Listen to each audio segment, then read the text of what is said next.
Welcome to At a Crossroads with a Naked Podcaster, where we bear it all spiritually and emotionally. I'm your host, Jen Taylor. Each week on the podcast, I'll bring you an inspiring message to support you in designing and creating a vibrant, fulfilling life.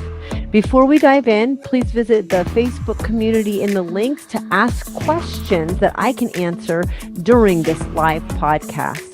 At a Crossroads with a Naked Podcaster is for those of you who know that there is more to life and that our true, authentic souls are built for greatness. You are built with strength and love that is meant to shine through in times of conflict and in times of celebration.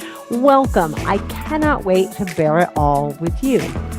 In my business, I coach Christian women to step into who they are meant to be, inspired by their purpose and God-given gifts. Find the link in the description to join my private Facebook group. I can't wait to see you there. Let's get started.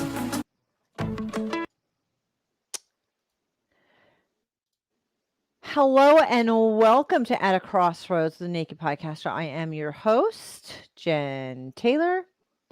Welcome, Kezia. Hi. You're so cute. I don't say that to most of my podcast guests. Maybe that would be helpful. I don't know. But Kezia is my 18-year-old daughter. Can I tell a little 19. bit I'm about 19. I'm You're 19. not 19. She's I'm 12. 19. I turned 19 not- in April. You're not 19. She's my I'm 19-year-old. You're right. You are. Can I tell about your story of when you were born? Yeah. Okay, because we didn't talk about this. So I was doing foster care. I adopted a little boy when he was 2.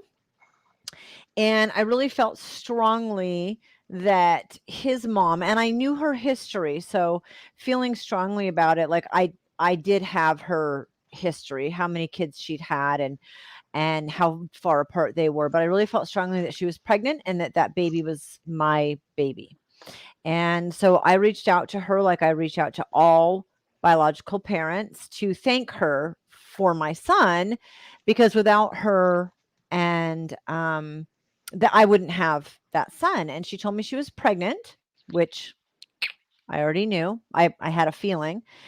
And she had an abortion scheduled 3 days later.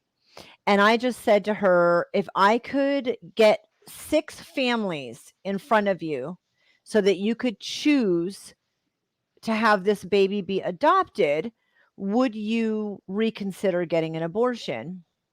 And she didn't answer me directly, but talked to me several days later and told me that she didn't get the abortion.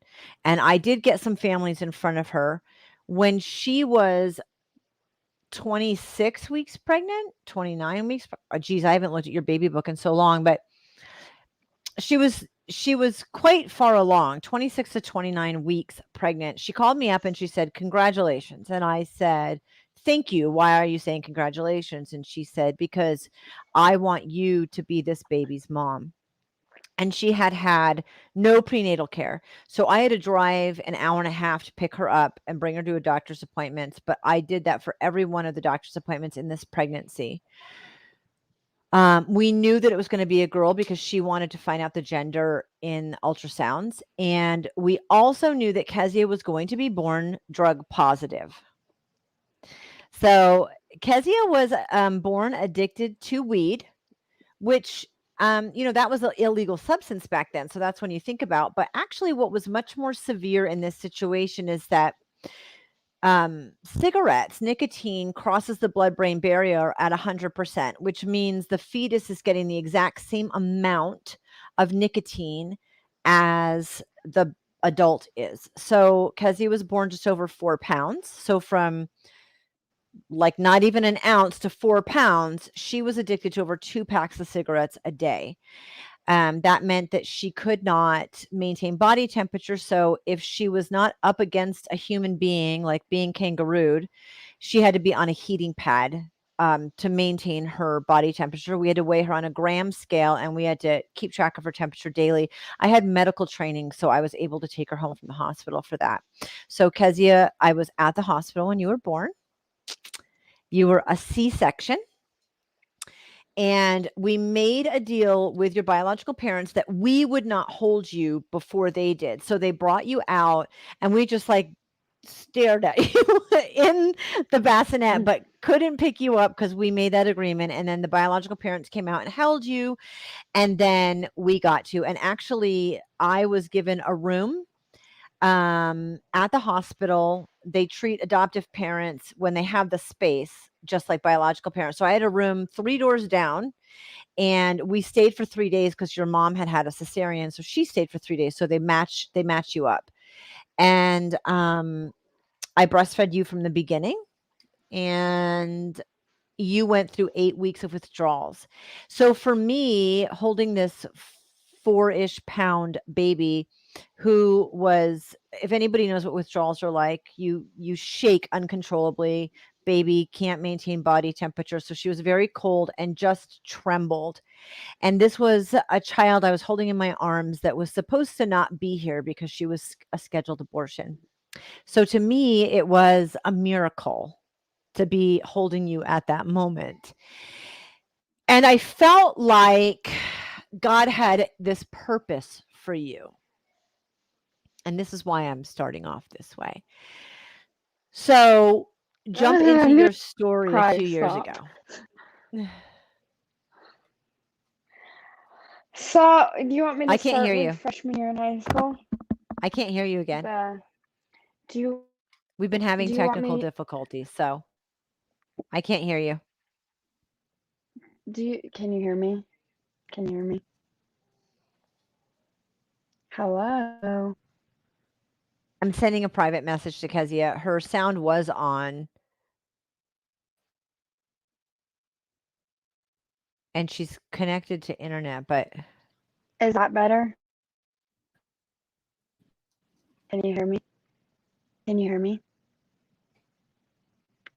Mom. I mean, you're still super cute, but I still can't hear you. It's so Here. frustrating, I know. Wait.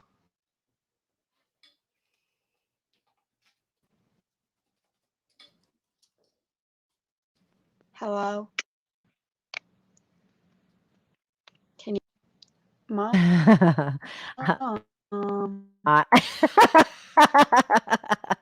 She's saying mom, but I can't hear you. Are your headphones disconnected?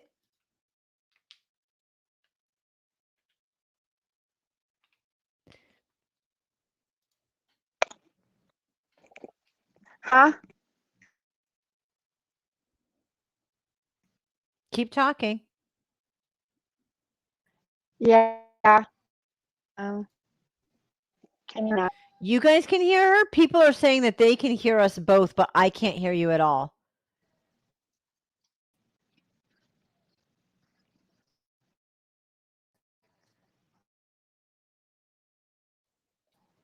So someone on Facebook said they can hear you, but I can't. I can hear you. Can you talk, Kez? Casey. Thank you, Casey. But I can't hear you.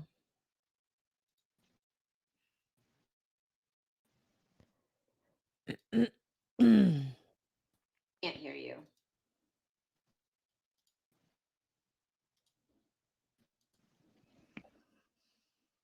You're frozen, honey.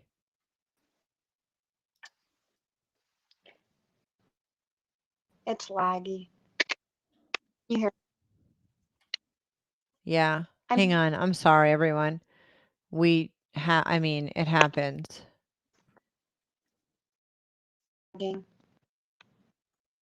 I'm. Can you hear me?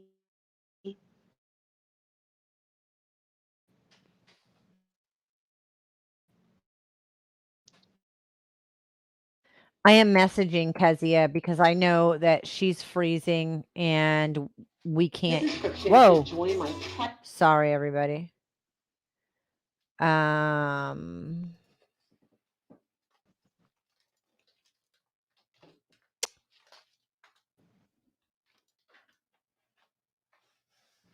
I also am trying to copy links so that they're on every Can you- platform. Oh, wait. Say something.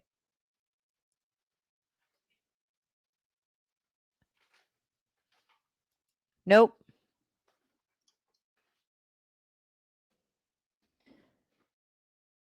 Because this is a great story and we want to get it out there to the world. Can you? Wait, I just could hear you for a second. Can you say something again?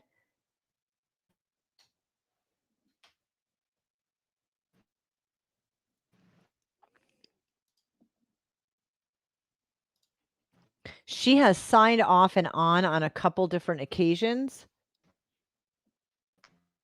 So I'm actually trying to see if she can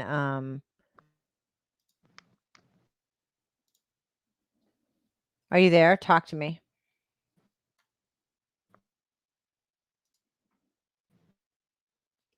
What do you want me to send the link to?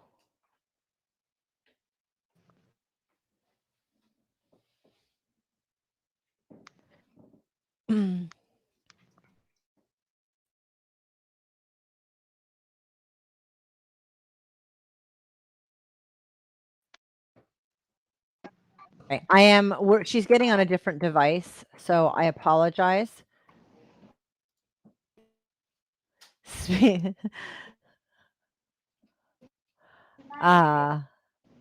Wait, talk.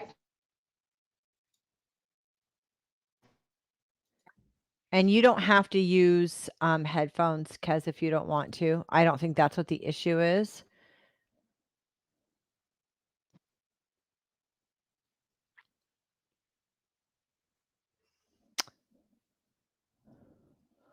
All right, I am going to send the link. Gotten. I could just hear you for a second. Is it KeziaBills at Gmail? Yep. Now everybody knows your Gmail. Thank you. All right, I emailed you the link. And I apologize. Sometimes there are technical difficulties. It happens.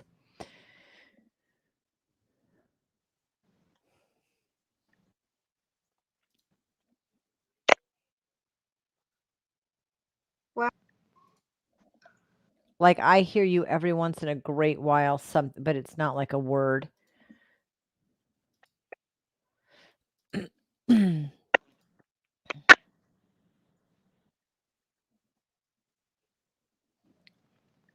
Okay, that's compounding joy.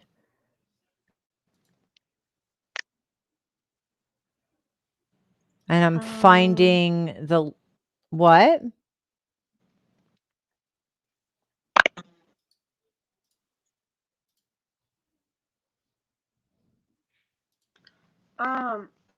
Yeah? no. Not really. I mean, there's noise, but it's not clear at all.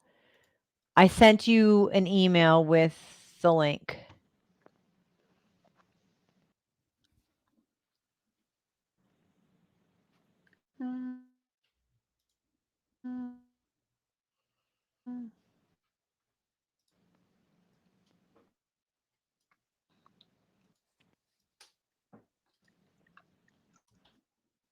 Will you send it to my email? I did.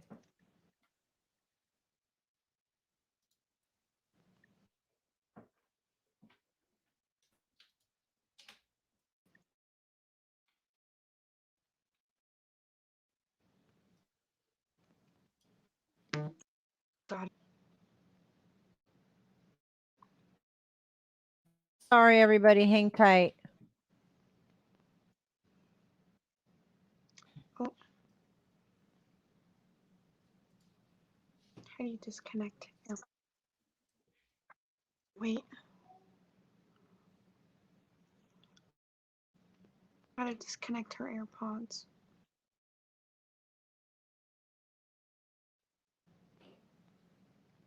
I was in the middle of telling this great story about how Kezia was born, and then we cut out.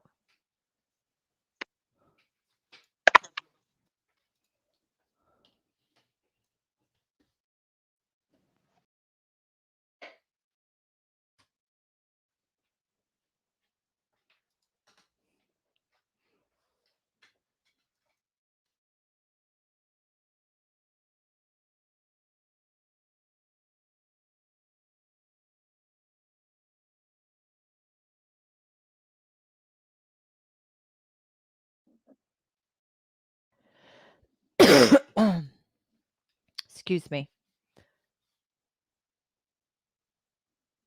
Casey, if you're still listening, if you go on to my group my page instead of this private group, I think your comments show up better. And I'll just send it to you.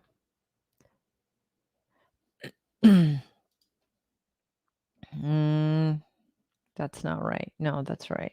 I think this is right. So I'm trying to help people listening, and I'm also trying to help Kezia. Sorry, everybody. Hang tight.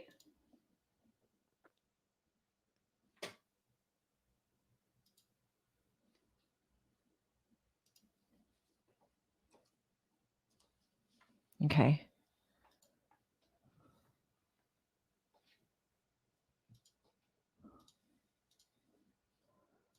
All right, Kezia, what's happening? I added you. Are you there? Yeah, can you hear me? Yes. Okay. Photo of yourself and said I see you. So if you get What's that? like I said, I just took a photo of you and sent it to you. So if you That's creepy. if you I get like a photo it. of yourself in the next Okay, perfect. That's super creepy. Thank you. So I told this great story about how you were born and how I was getting all choked up, and I was saying that I felt like because your life you weren't supposed to be here, and I held you in my arms, this baby trembling and shaking. And let me just add on, you went through 8 weeks of drug withdrawals. Babies smile around 5 or 6 weeks, and Kezia smiled right on time, like probably a little early, closer to the 5 weeks. And I remember her just trembling with drug withdrawals, just smiling up at me. And at that moment, I thought, she knows. She knows how close she was to not being here. This child was just pure joy, which is interesting because the word Kezia comes from the book of Job. Job lost everything, and in the last paragraph of Job, he earns everything that he ever lost back and more. He remarried, and he had 2 daughters, and one of them was named Kezia, and she was his joy after tribulation. And I always felt like that was so apt, because going through that pregnancy with your birth mom was not the most fun thing I've ever done. Just want to say that. And you didn't have prenatal care. She had no prenatal care until almost 30 weeks. And we knew you were going to be drug positive. It was pretty trying, right? And I just felt like you were my joy after tribulation, after a really hard situation. So now jump in and tell us about what happened almost 5 years ago. Okay, so my freshman year in high school, I had a suicide attempt. I had swallowed a bunch of pills. It was November 7th, which is also my sister's birthday, Gabby. And I had woken up that morning and I crawled into my mom's bed and said, "Mom, I don't feel good," because I had started the night before. And I was having some really bad stomach issues. So I stayed home all day and continued to swallow more and more pills. I mean, yeah. So what happened is I worked that day. It was actually a Sunday. And I went to work. So you crawled in bed and said you didn't feel well and you had symptoms of the flu. And I mean, honestly, as a parent, at that moment, I didn't think a whole lot about it. I kind of tucked you in and do you need anything? And um, so Dane got home in the afternoon. I got a phone call at 2 o'clock and he said, you need to come home. Kezia is really sick. And I left work and I came home. And I scheduled, hey, Casey, now you're showing up. Your sister Casey's here. Hello. Hello. I scheduled urgent care, but it took like 3 hours, 3 or 4 hours before, maybe it was just 2.5. It was gonna be a couple hours, so I was like, "Do you need anything? Just keep laying down." And you were crying and your stomach was in a lot of pain, and Gabby had asked if she could go with us to urgent care, and I said, "Yeah," 'cause I mean, all you kids are supportive of each other, so there was no surprise in that. In that 2 hours, what happened with you and Gabby? She had found the pills, the empty bottles that I took. And that's when she's like, well, you need to tell mom, and if you don't tell mom, I'm going to. She didn't tell me yet, though. We actually went to the appointment and you were laying down and you were in a lot of pain and you were crying and Gabby was standing right by your head and I was standing at your feet and I had my hands on your feet and the doctor, so Gabby's on one side of the bed and the doctor's on the other side of the exam table. And the doctor was saying, "Have you used tampons?" And I was thinking toxic shock syndrome. And have you eaten out anywhere in the past 24 hours? And I was thinking food poisoning. Like I understood every question she was asking you. Do you have an IUD? Are you on any birth control? Like there were all these questions and I knew she's going down the list of things that could be causing this much stomach pain. And like you had no fever. Of course not, because you've taken like 5,000 Tylenol, right? Like you had no other symptoms. It was really innocuous, except your stomach was hurting you. And she's asking you all of these questions. And I'm like, okay, that's because of this. That's because of this. And I remember I looked up at you and I said, hang on. I'm pretty sure I know what's going on. And I really hope I'm wrong. And so you need to say something. And that's when Gabby said, if you don't tell them, I'm going to. And she said, Mom, can you step out of the room? Which I thought was the oddest thing ever. But I did. I knew at that moment that this was a suicide attempt. And in the doctor asking you, that's when I put the puzzle pieces together. So I stepped out of the room, came right back in, and I said, I already know that this is a suicide attempt and that we're going to have to transport to the hospital. Like I worked in the field. I trained people suicide awareness, and it really sucks to be at that level of training and to have it take me that long. Although I had asked you lots and lots of times if you were suicidal. So talk about that. The first time I remember we were in your office, that was when you were working with Pia's mom. Yeah, Mountain Circle. I was working for a nonprofit for foster care. And Okay. I was sitting, I was kind of like under your chair and like halfway under your desk. And then you asked me, and I was like, oh, no way I would do that. And in the back of my head, I'm like, okay, like it'll go away. Like it's fine.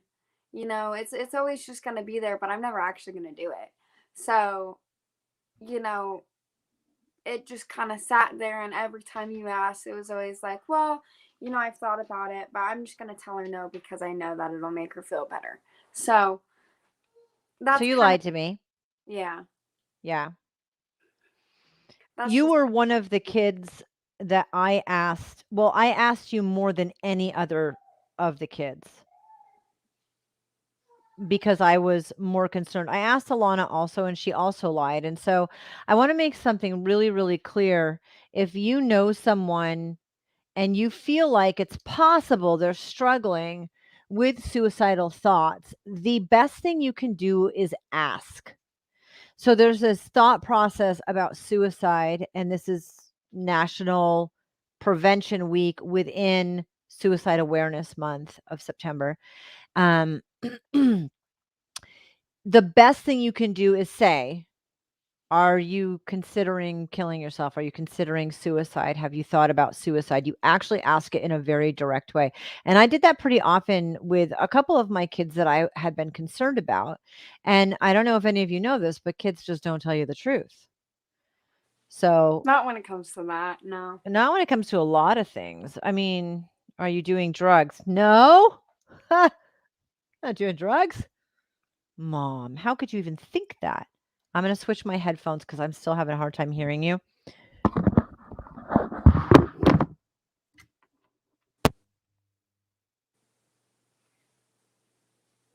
I'm gonna eat a chicken nugget in the meantime.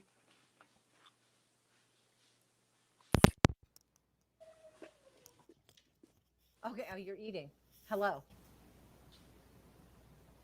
So you are supposed to ask the person directly, even if they say no. And I had asked Kezia a few times, but on that day, I mean, you were acting like you had the flu. So I was really. Well, see, I didn't really care about what I was taking. The only thing that I read on the bottles were the symptoms if you took too much or what would happen if you took too much. And a lot of it was like liver damage, signs of the flu, that kind of stuff, stomach issues, like hemorrhaging, all that fun stuff. So I was like, okay, bet. I'm just going to take all of it. Casey says we hide it, but now as a mom, I realize it's for safety. Yeah, I mean, like it's my job to ask, even if you say no. It took So years for mom to bring the pills out again. yeah, so I went back to like things were in foster care where everything was locked. I locked everything. And here's the thing, and I knew this going into this, but Tylenol is the scariest one. So you took all of this, like you basically swallowed every single pill in the house, over-the-counter pill in the house. And the biggest concern was Tylenol because how it interacts with your liver. And so they put you in an ambulance and I had to drive behind you. And by law, I had to call your dad, which you did not want me to do. But I was legally obligated to let him know. And tell me about the space you were in that you actually were willing to follow through with it. And if you hit a point in that time that you regretted it. See, I don't think it was necessarily like I had planned it out. It was like a family night. And you and Chris had gone to bed, and it was just like all of the siblings.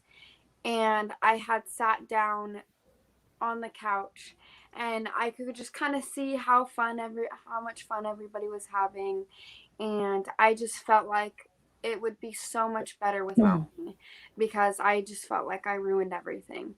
And so I enjoyed the time that I had with them. And then I said I need to go to the bathroom, and I sat by the bathroom door or inside the bathroom by the bathroom door crying. And Abby actually had sat down on the other side and was talking to me during that time. And she kind of got me to stop crying. But that was when I made the decision. I was like, I don't want to burden anybody else with my issues. And I feel as if it would be so much better off. Everybody would be so much better off. Everybody would be happier. So I went through the cabinets and I got every pill that I could possibly take. And I waited for everybody to go to bed. And that was when it was on a weekend, so Taven could stay up late. And so I hid them. And then I went back out and I enjoyed the time that I had left with my family. And the biggest thing was Taven. I wanted to make sure that, because we used to argue a lot in that house. So I made sure that she had a good last memory of me before I had decided to leave. And then I remember once everybody decided to go to bed, I went back into the bathroom and I swallowed all the pills. And that was when I sat down on the floor in the family room and I could kind of feel myself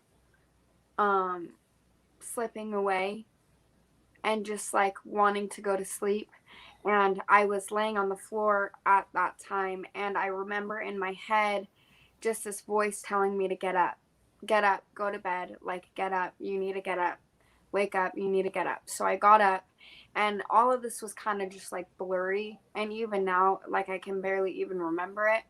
But I remember getting up, and then I woke up the next morning realizing that I had failed the night before and that I needed to try again.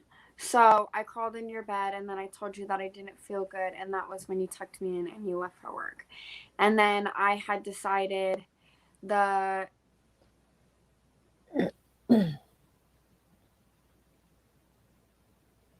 No, now I can't hear you. No, wait, I can. Now I Okay. just said, yeah. Yeah. So then I had decided to take the rest of the pills that I didn't take the night before. And at this point, pills, like to this day, taking a pill is so hard for me because I still remember the taste of them. And that's when I finished the Tylenol. And then I remember laying in bed crying, and Gabby walking in and like talking to me, and I'm just shaking like uncontrollably. I couldn't help myself. And so she kind of laid in bed with me for a little bit, and I was just crying and crying and crying and crying. And it probably wasn't the best idea, but I hid all the empty bottles in her nightstand. So obviously she would have found them eventually.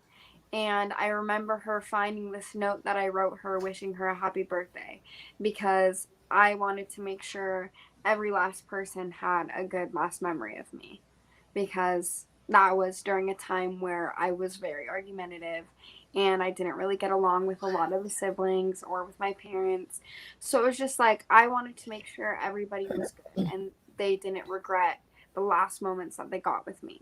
So I kind of planned it out the night before. I wrote this letter to Gabby wishing her a happy birthday.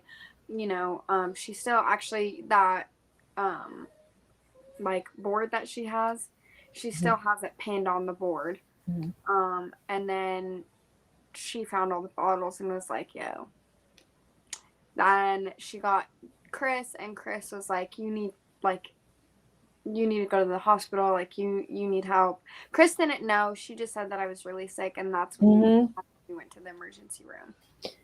So as a parent, whether you're trained like I was or not, you feel like a failure as a parent for not recognizing. I mean, you came and just said you didn't feel well. I didn't have any reason to believe that you had just wiped out the cabinet of pills. I made sure that you were okay. I told you to call me if you needed me, and I went to work. I mean, and that's a horrible feeling. I also, the moment that I got a phone call that you were not doing well, I was home within 10 minutes of that. So I came home immediately, and he knew something was really not right. But of course, you still, I mean, even though I saw you and we had to wait a couple hours, I was there in the house, and, you were laying on the couch sometimes and then in your room and you were crying and I was holding you and all of that. It did not occur to me until I was in the doctor's office and she was going down her list of questions that I was like, oh my gosh, I think I know what this is. And then there's this horrible parent feeling, of course. What can you talk about? What made you feel so dark that you wanted to end your life? Because I know that suicide is wanting to escape from the feeling that you're in. What was so bad that you wanted to? And if you can't, I know it's possible you might not be able to have that talk right now. But how do you get there to that point? So it's not necessarily, I feel like it's not necessarily one specific thing. There was that trauma in my childhood that you know about. And there were a couple instances, like, honestly, if you're raised to believe a certain thing, you're gonna get it in your head that you're that thing. And I kind of grew up in school, and partly at the house, not your house, but partly at the house, that I wasn't ever going to be good enough, and that I wasn't worth anything, and that I was never going to amount to anything good in life. So that's just kind of like the thought process that I had all through elementary school, all through middle school, and then freshman year in high school. And it's something that I thought that I could get myself out of, but also something where you're not really supposed to isolate yourself. And I isolated myself, and I shut people out, and I ignored the help that people were trying to give me. And so that night, and it's like a series of things. So like specific nights or specific moments with the family, like arguments or whatever. And I would just think back on it and think about how much happier everybody would be, how much better off everyone would be, because I wasn't ever going to amount to anything.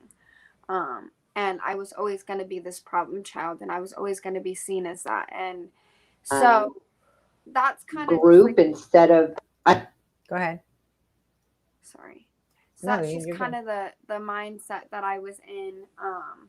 For that, it was just, you isolate yourself, and you get in your head about things, and you just criticize every single bad moment that you've had with people, and just think about how much better off everybody would be, how much happier everybody would be. So that this November 7th is the 5-year anniversary of a failed suicide attempt, which a failed suicide attempt is the biggest gift you can give a parent, because that means you're still here. What was hard for me was, I remember feeling a lot of things, like really sad, really overwhelmed, guilty that I didn't do more or say more, and that I didn't recognize it earlier that day. I mean, like all kinds of things, right? There was also a point when I was angry, because I felt like, and I remember telling you this, like, you were 3 days from an abortion. I had a conversation that saved your life at that point. You went through 8 weeks of drug withdrawals. God has this plan for you to be so much more. So it was so hard for me, because I was like, why don't you get it? Why don't you get how much you mean to me? You know, to even. See, I'm sorry. There was this conversation that we had after you had picked me up from West Hills. And I think this is like the clearest thing that I remembered in those 2 weeks, that I was just drained and emotionally not there and numb to it all. And you were crying, and we had almost turned into the neighborhood on the Steamboat Road. And you had told me, you were crying to me, and then you said, if you had done what you tried to do, I don't know what I would have done with myself. And I was like, well, you have to raise like a whole family. You have other kids, like move on, like it's fine. And that was how much I realized it had impacted you, but also the family. And another thing, it was during West Hills, actually from Nikki. He had given me this letter, and I still have it, or I guess a card, and it said, get well soon, because you didn't tell anybody what was going on. And I remember just sitting in my room crying, because I was like, well, nobody knows what's going on. You know, they're worried about me, like they actually care about me. What the hell was I thinking? Like, what was I doing? And I think that also helped me throughout the years, is just like going through and thinking about the conversations that I had with people after that, and how like damaged they were because of what I did. We went to the hospital, and they checked your liver. They checked all of your levels, and you weren't, at that point, your levels weren't high enough to put you in the hospital, or have to, basically they just wanted to make sure that they were continuing to go down and not up. You were right at the level where they're like, yeah, if she goes up at all. We need to do something, but right now we don't. So basically, we just continued to test you. We stayed in the ER, and your levels started to go down. At 2 a.m, the social worker came in. He asked if I was bipolar. Yeah, you were 14. And I said, no, you're not bipolar. But he said, do you feel comfortable taking her home?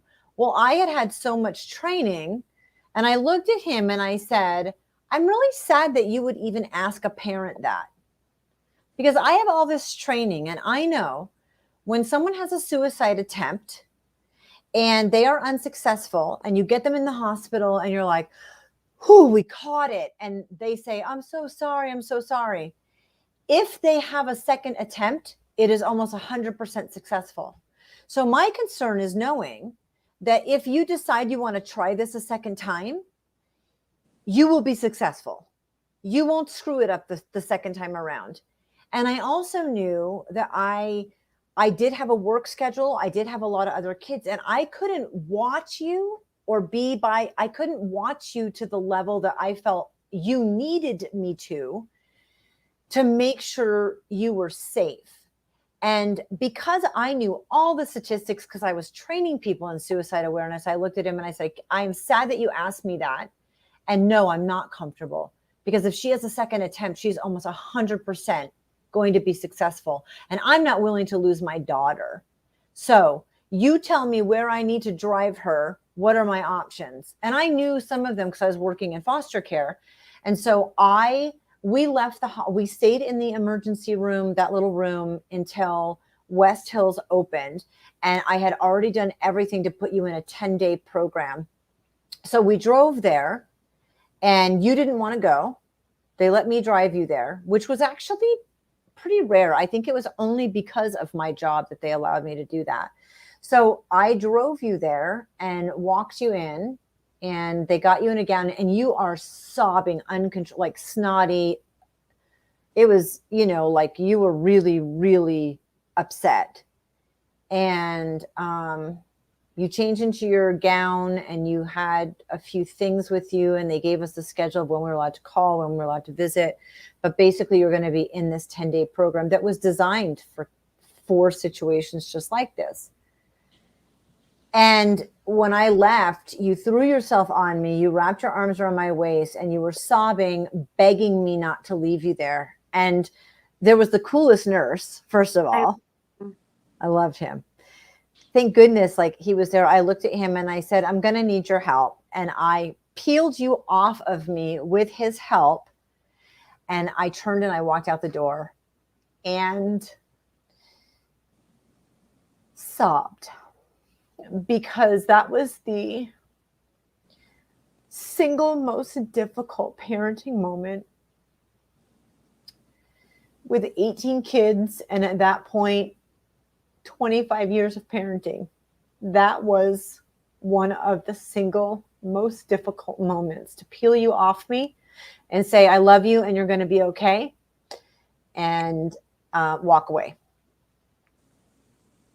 with you just absolutely screaming for me. So tell me about the 10 days there, because I know that there's no perfect program, and there's pros and cons to all of it. What was it like in that? Because I called you and came to see you every chance that I could. So the biggest thing was when you first get there, you get stripped of everything. Literally everything. You have to get naked in front of a female nurse. They have to count the scars on your body, the cuts on your body, every single little mark that you have, and they mark it down on this chart. So they make you feel so vulnerable. And then they give you a list of things, and they give the parent this because the parent has to bring them these clothes. Right. So they give you a list of things that you can and can't wear. And I walked in there wearing this onesie. It's literally my favorite onesie in the whole world. They still have it in my closet. But it's an Eeyore onesie that I got for Christmas like 2 years ago. And they told me that I could keep it. And I think I had a stuffed it was like a lamb stuffed animal with me, and I wasn't supposed to have that either, and they let me keep that. And then they put you into a room with a roommate, and then they lock you in your room for the night, basically, or for until whatever. So I remember just sitting in this room with this roommate who obviously is probably not doing the best either. And she's just sitting there staring at me, and I was like, okay, like, leave me alone. I don't want to be involved in this. And I remember across the hall there's this other girl, and I think she had a roommate, but I'm not 100% sure. I remember her because she got booty juiced a lot. So it's like a sedative that they give you when you go crazy. And then they had separate rooms for men and women, so like different hallways. And then the children were in the women's hallway as well. And then they had the nursing station in the middle of those hallways, and then a community room. And then past all the locked doors, they had a gym as well, and they made us work out for 30 minutes a day. And honestly, I hated it there because they make you feel so much worse than you actually do, and they kind of like make you realize the hard way how much you're missing out at home. The only person who I really trusted there was that nurse. He was like my favorite person. He used to make me laugh all the time, and he used to like make doodles and stuff like that. And we'd have like these counseling sessions, and he was in the counseling sessions helping us like communicate with the counselor and like conversate and all this stuff. People there are crazy. Like, I didn't realize how crazy they were until I got admitted in there. We had a couple girls jump the nursing station and break all the printers, and then they got booty juiced and sent into an isolated room. Thank God I was never put in there. And then like we'd have room time where we would just sit in our rooms with our roommates and the doors were open, and if we got caught talking, we'd get in trouble, or like we'd miss out on a snack time or whatever. And we would get lockdowns a lot because of these crazy people giving us these lockdowns. So I couldn't get visitors, I couldn't see people, I couldn't get phone calls because one or two people would make it so that we'd have to be isolated. And I remember we got phone calls, but you called me that night and you said that you couldn't come visit me because we had a lockdown.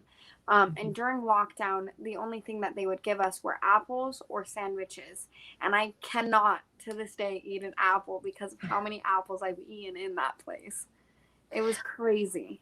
I wanted to put you somewhere where there were people that were trained higher than I was, and to interrupt the cycle. Do you feel like it did that? In a sense, yeah.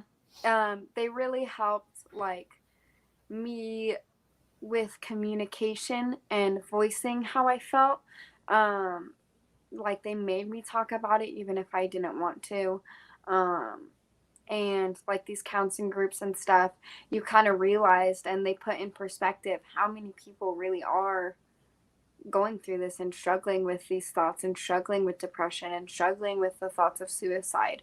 So they definitely helped like realize that you're not alone, and that helps the cycle of things, per se, when it comes to the suicide attempts or your depression or whatever. And it doesn't pull you out of it. It's always going to be there, but it's how you handle it. And they kind of taught us how to handle it better and be able to ask for that help. You came home. It's been almost 5 years. Yay! Things were better. I locked up all of the medication. And 3 years later, like you said, it took about 3 years before I put medication just back, right? And Abby, actually, your sister pulled me aside and said, are you sure that we can do that? So your family members, argumentative or not, were so concerned about losing you, no matter how much you fought, that they really went to bat for you. And most of them knew what was going on by the time you got home. But I didn't definitely walk in and be like, hey, guess where I just dropped Kezia off? She just tried to kill herself. So time goes on, and I want to jump into this. You came over here 6 months ago? Over where? To my house. You came to my house because you don't live at home anymore. I think right? it was like 3 months ago, honestly. Was it only 3? Well, I Okay. came a couple times Okay. throughout this year. So there was one time that you came over and you were crying and you were really upset. You're going to cosmetology school, and I told you there's going to be lots of drama. It's going to be awful, and it was really getting to you. And so, was it Gabby? Ashley. Ashley was here. So your sister Ashley was here, and you're crying, and you have a tendency to be maybe a little dramatic. So you're crying, and I remember you're standing. I was hugging you, which made us almost the same height. For those of you who don't know, Kezia is 5 feet tall and I'm over 5'8". So you can't tell, but Kez is like this little teeny tiny package, And I was hugging you and just letting you talk about what you were struggling with. And there was a point in that I said, Kezia, are you suicidal? And you said, no, I'm not suicidal at all. And you kept talking. And I said, Kezia, are you suicidal? And you're like, no, I'm not suicidal at all. And you kept talking and crying. And I was like, Kezia, are you suicidal? And you said, I don't think I'm really suicidal exactly. I think, but I'm having a hard time. And you kept talking. And I said, so Kezia, are you suicidal? And you said, yes, I am. And I had been on this rodeo with you before. So I definitely recognized it much more easily. And it's hard to tell the difference between like being upset, having your feelings hurt, a kid who feels bullied, feeling lost, feeling overwhelmed, having a good cry with your mom, and being suicidal. That's a fairly decent jump to make. So this was much different because you would come over and have conversations, but on that particular one, when you were super upset and I kept asking you, I asked you 4 or 5 times, tell me about that day, because you came to me for a reason. So I remember like a couple months previous, I called you periodically throughout my time at school, crying to you about you and Gabby both. I'd go to a lot, crying about how I never felt like I was good enough and that I wasn't doing enough, and because I felt like I was probably one of the only students doing what was asked of me, but I always got pushed to do more. And I was always like pushed and yelled at or whatever to do more. So I just felt like I wasn't doing enough. And that specific day I had Lorenzo. I love Lorenzo, but he had, because I was like joking with a couple of my classmates. We were cleaning up and I was telling people to clean up. And then I had said, I don't care. I don't remember what it was about, but I said, I don't care. And then Lorenzo walked in to the classroom and then like embarrassed me in front of the whole class and then told me to leave. So I left. And all of these kids are just sitting there laughing at me, making comments about what I was doing and then whatever. So I left and I was really upset and I was crying and I was like, I'm never going to be good enough for this school. I'm never going to get to where I want to be. I don't see the point. Why am I trying so hard for something I'm never going to achieve? So I was like, you know what? I'm going to go to my mom's house. My mom is going to talk me through this and we're going to be okay. And it was just like so much built up like negativity from the school and so much stuff that wasn't getting solved and so much stuff that I had brought to my administrators that weren't getting handled, to the point where it was like, I'm just done. Like, I'm tired. I don't want to fight anymore. I don't like, fuck this. What is life gonna be worth living for if this is what I have to deal with every day? And that was when you were like, well, are you suicidal? And I was like, no, but like, you know, I'm kind of tired of fighting. I don't want to be here anymore, you know? And you're like, okay, so you're suicidal. And I was like, yeah, I guess. It took about 45 minutes, actually. That was a very condensed version. And, Ashley was there and we were making jokes and being normal, fun family. I mean, one of the things I'm the most grateful for is that I feel like I did a good job as a mom. I made lots of mistakes, but I did a really good job. And when you guys have become adults, I was not your friend growing up. I was your mom. And I loved you and we had fun and I wanted it to be like that. I wanted you to come to me for anything. But when you're an adult and you're kind of going out on your own, I'm still always your mom, but we get to do it in a way where we're friends instead. Like, I don't have to parent you anymore. And you've learned about the world and you've had life experiences that it's like when kids start getting your jokes, it's like you're starting to get things because you're out on your own and you're doing things and we can talk to each other more like friends. And I didn't know what that would ever be like until it started happening. And it's totally my favorite. So I'm always glad that we have the house that people just stop by all the time and come just to talk, or I get called or text or whatever, because several of you do that. And I love the building friendship that we have through that. So I'm really grateful that you came and talked to me. So when that happened, you were telling me that you had been suicidal and you had a couple friends that you would call and talk to every day, but your friends were, like, it felt like they didn't want to talk to you anymore. And I made a pretty strong comment about that. Do you remember? I told you that they weren't the people to talk to, that if you're at the point that you really need to discuss suicide, you need to talk to somebody professional, because when you are having suicidal thoughts and you're telling your friends who are also struggling in their lives with their own issues, some of them may be struggling as much as you are, you're making them feel responsible for whether or not you follow through with it, and that's not fair. So unfortunately, in suicide, there's a level of selfishness, because taking your own life feels selfish to me. Like, you don't realize how much of a hole it's going to leave behind, like you've already talked about. And it's so consuming for the person with those feelings but if you're telling a person who's not trained, it's selfish to put the guilt on them. And we talked about that because you have had friends that have committed suicide, and we discussed, how did it feel when your friends committed suicide? Your school year, there were what, 5? Something like that, 4 or 5. I don't remember exactly. But sophomore year, I had a friend kill herself. Junior year, I had a friend kill herself. And then senior year, it was like 3 or 4 people. And what was funny is I was put in your guys' shoes, but it wasn't failed. And I remember telling you, like, it's just not fair. Why didn't they think about how I would feel? Why didn't they think about how everybody else would feel? Why didn't they think about how much they were going to miss out on?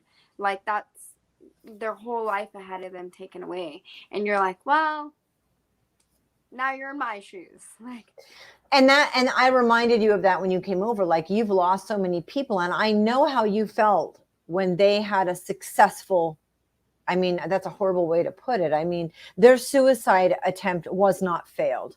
They succeeded and they were no longer with us. And I knew, because there were so many within a couple of years, there were so many deaths in the high school you went to within a couple of years. Like, we were, all parents and students were alerted, and therapy was an option. And I offered you therapy lots of times. So you know how you felt on the other end. You can't. It's not fair to put your friends.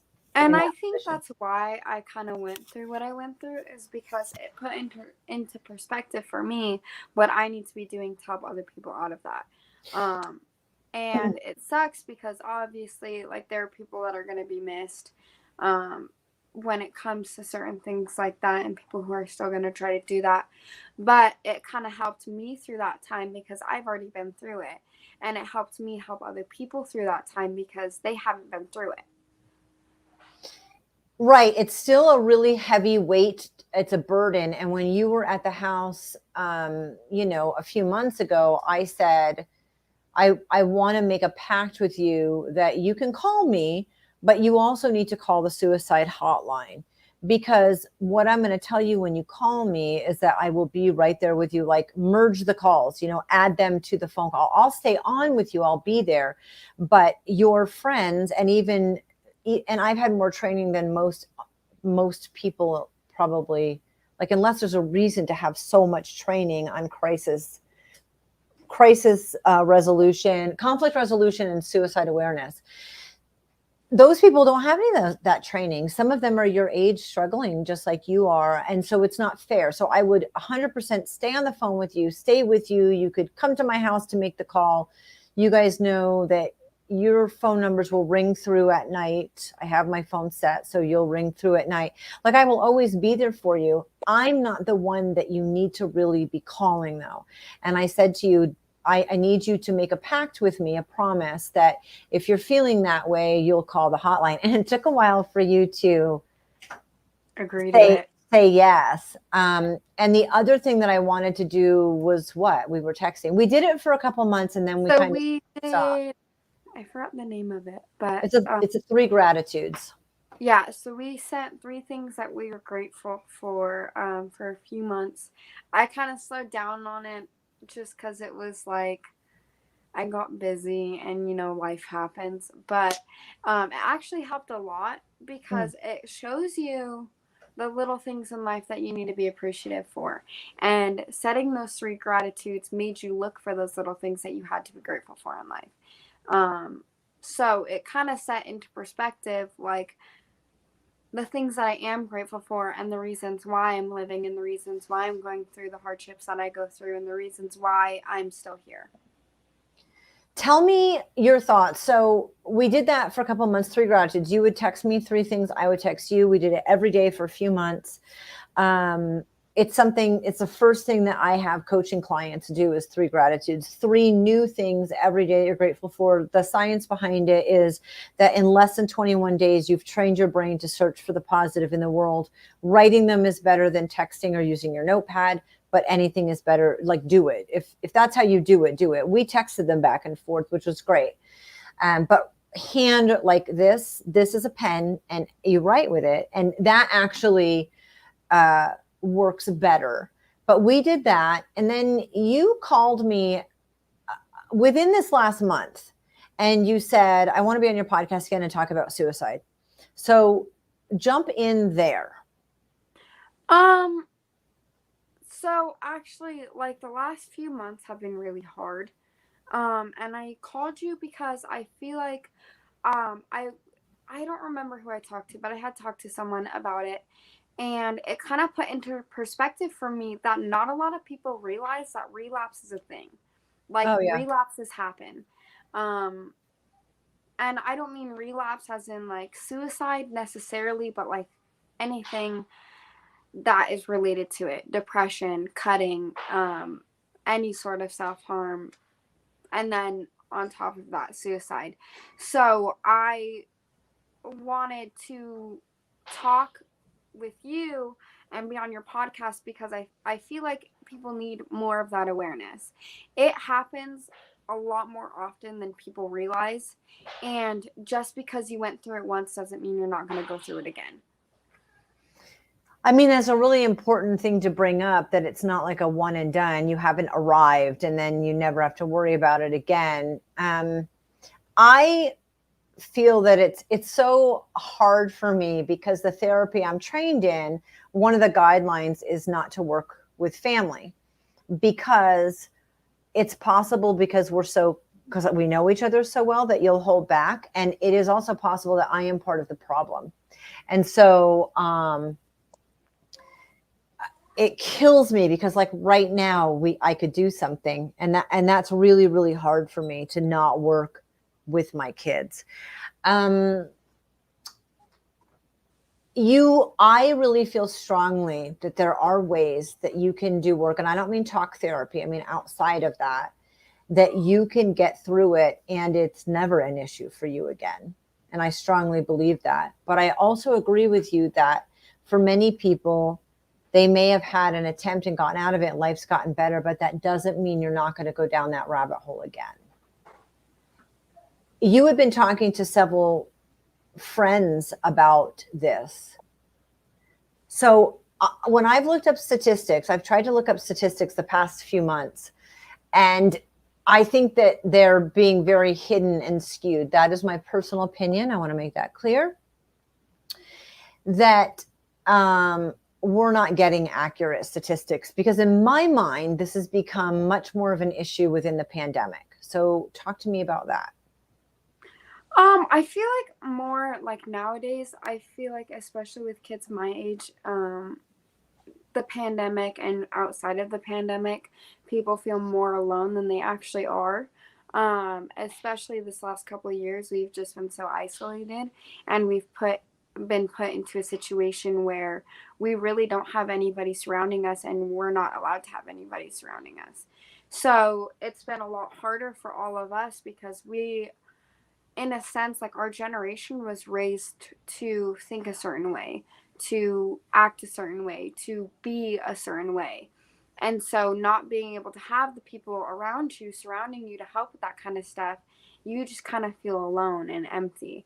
And everything that you had purpose-wise is gone, because we think that that's our purpose, is the people surrounding us and the friends that we have. And so it's like you feel like you don't have anybody to help you, when in reality you do. And that's what kind of sucked about the pandemic, especially like with kids who were struggling with that kind of stuff, is because they just got isolated even more, and they got put into a situation where they felt more alone than they ever have. Right. The isolation of the pandemic. I think there's also been a lot of separation. We're very divided in our opinions. We went through an election during this time, which is always a time. I mean, like, that always divides people, right? Because you're on one side or the other. But the pandemic has divided us as a nation more than anything ever has. And on top of that, you're isolated. And even when you do go out, you're masked up. You're not connecting with people the same way. You're asked to stay a safe distance. And so I was diagnosed positive with COVID. I've been through it. And I'd rather make out with people and have a little chickenpox party and just everybody get it. And I know it's been deadly for some people, so I'm not saying that lightly. I just know it's something that has a 99% survival rate. And so it's really hard that we're so isolated and divided in this situation. You feel like with your friends, is the conversation coming up more, or are you seeing more depression because of the isolation? So I work retail right now. And it's not necessarily just friends, even. The hotel that I worked at before, I worked graveyard, and really late hours, a lot of people are a lot more vulnerable with strangers. Actually, I had this family come in on 4th of July night, and they had talked to me, and one of her daughters came in. She was like 15, I believe, with burns on her chest because of a firework. And she was from out of town, and they were getting charged so much to go to the emergency room, so they didn't go. And luckily, I have some knowledge on that care, not necessarily like medical knowledge or whatever, but I have two parents who, I mean, you were a dentist assistant. My dad's a dentist. He studied in hospitals, so he kind of gave me some sort of knowledge to help treat injuries. And with me witnessing the people taking care of me and stuff like that, with like the cuts that I've had, or me almost chopping my finger off or whatever. That was a good one. So I just kind of used that, and I helped them out. And I had actually sat in the lobby for 3 hours with this 15-year-old girl, and she cried to me about an eating disorder. Mm. And she was going through that depression. Her sister was going through that depression. Her mom had no idea what to do. So I kind of put it in perspective for them, what I went through and the things that I did to get out of that, in a sense, and things that I've done, or things that my mom has helped me with things to get out of that. And recently I got a phone call from the mom of that family, and the 15-year-old girl is in a facility now getting the help that she needs to fix this eating disorder. And she kind of explained to me that every time she looks at her daughter now, she sees what I did for her and what.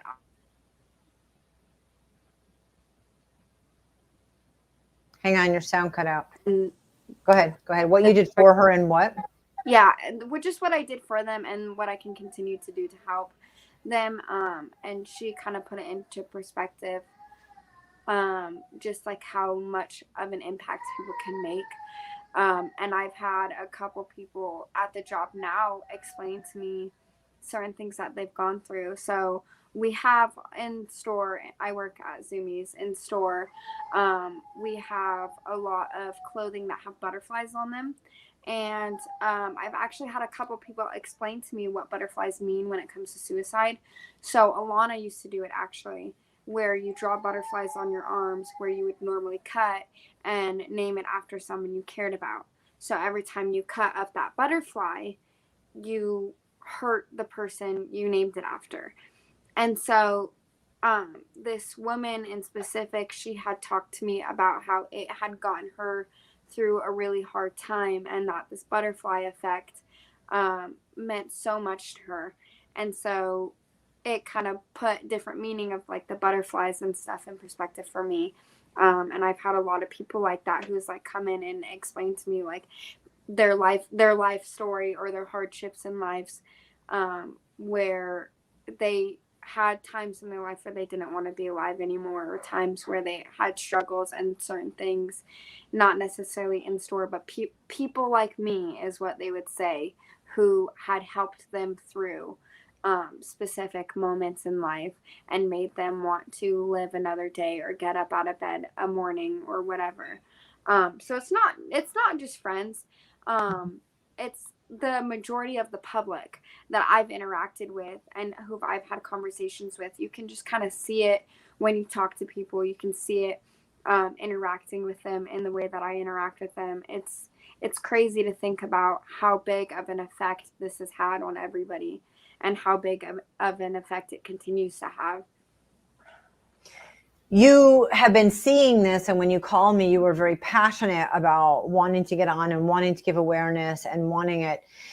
How do you feel now? Because it was just a few months ago that you were starting to sink back into that, your own rabbit hole, even knowing how it feels to lose people, even having gone through it before and having like realizing how much your family loves you, you still started to slip back into it. What helps you the most in this situation to either not backslide into that or to get out of it when you do backslide? So the last few months, actually, if I'm being 100% honest, has been really hard. And I've had a really hard time getting up out of bed, and wanting to wake up and, wanting to get through my day and do what I need to do to get the day over with. I actually just started going to the gym, because a big thing is working on your physical. If you work on your physical, it helps with your mental. I don't want to say body dysmorphia, but in a sense, like I just wasn't confident in who I was as a person. I'm going through transitions with work. I'm going through transitions in my personal life. Just sorts of things that kind of make you feel like you're losing clutch of what you thought that you were here for. And so I started working out with Ashley actually, and it's helping a lot, and it's helping me gain more confidence in who I am, physically and personally. Surprisingly, I didn't really think it would make that big of a difference, but I actually wake up every morning thinking about the gym and wanting to go to the gym and wanting to burn off that extra energy that I have. I know, crazy. I started eating a lot healthier. And then gratitudes, I don't do it with you, but just like throughout the day, I kind of list off things that I'm grateful for. Or I'll have these little moments with my friends or with my coworkers or bosses or whatever that make me really happy. And I acknowledge the fact that I have these happy moments. I acknowledge the fact that these are happy memories. Instead of focusing on the negatives, I sort through that and find the moments that I'm happy or the moments that make me want to be alive or make me want to stay here a little bit longer or whatever. I think it's really important to get past the negatives and focus on the positive. My boss, actually, there was one thing that he had said to me. It's first thought, then second. So your first thought, you can't help. So me sitting there thinking about, well, I don't want to get up in the morning. And then the second thought, well, you have to get up in the morning because you need to do this. Or, well, think about the people that you're going to interact with today, whatever. So it's first thought, then second. So your second thought prevents the first thought from going through and making your day as negative as you initially felt yourself going into.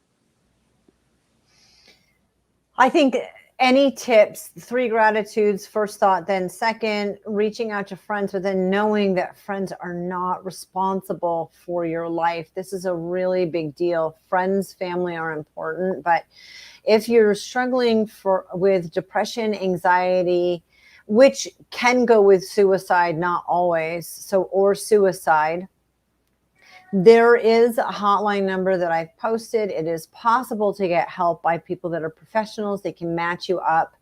And to remember not to make your friends and family responsible for your life. They're not qualified to do that. Letting them know is different than having that expectation. So I did ask you, and you agreed that if you were feeling like you were headed down that path, that you would call the 800 number. Yeah, and I actually have, and I didn't necessarily call. There's this one, I don't remember the number or where I went to get it, but you text it actually. Okay. And what they do is they kind of talk you through like your thought process and how you're feeling. And then if you admit to being suicidal, they ask you if you have anything to go through with it. And if you say yes, they're like, okay, well, I need you to put that in a different room. So you go, Okay. you get up, you put it in a different room, and then you go back to the room or whatever. And they kind of talk you through it. Well, why are you feeling this way? And then you explain it. And they're like, well, what about the people who actually care about you? What about, the memories or whatever? So you just kind of give them a insight on your personal life, and they give you the reasons that you can't see to live. So they give you reasons. They kind of get to know you, and they give you the reasons that you need to get through the thing that you're going through and to get you out of as deep as you are, to text this number. And surprisingly, like, they work really well with you. And they respond fast, and they respond in a way where it's like, oh, like, okay, that makes sense. Maybe I shouldn't. I didn't know you had actually done that, because we had talked about you calling a number or doing something. And so I'm glad. Do they follow up with resources for you? So they do actually send you resources, links to where you can get help, therapists that can help you out with that kind of stuff who are specialized in it, more numbers that you can call or talk to, numbers that might help you a little bit better. They send a lot of resources to help you get through it. And they kind of send it based off of the conversation that you had, and they base it off of your needs when it comes to the situation. So it's very personalized. That's amazing to know. So I'm really, really glad that you did that and that you told me. One of the women on my running team, Cheryl, said, I dropped my daughter at West Hills too, with her begging me to take her home too. She did it every time I visited. I also remember dropping off her clothing and had to leave it at the door.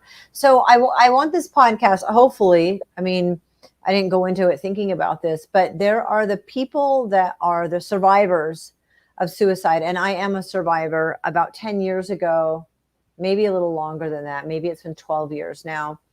My next door neighbor, we were very good friends with he and his wife and their kids. We would go to the lake with them frequently. We hung out, we babysat, we did a lot together. And his wife got home and asked me to go check the house for him. And he was in the backyard. He had shot himself in the head. I was first on scene. That's something you can never unsee.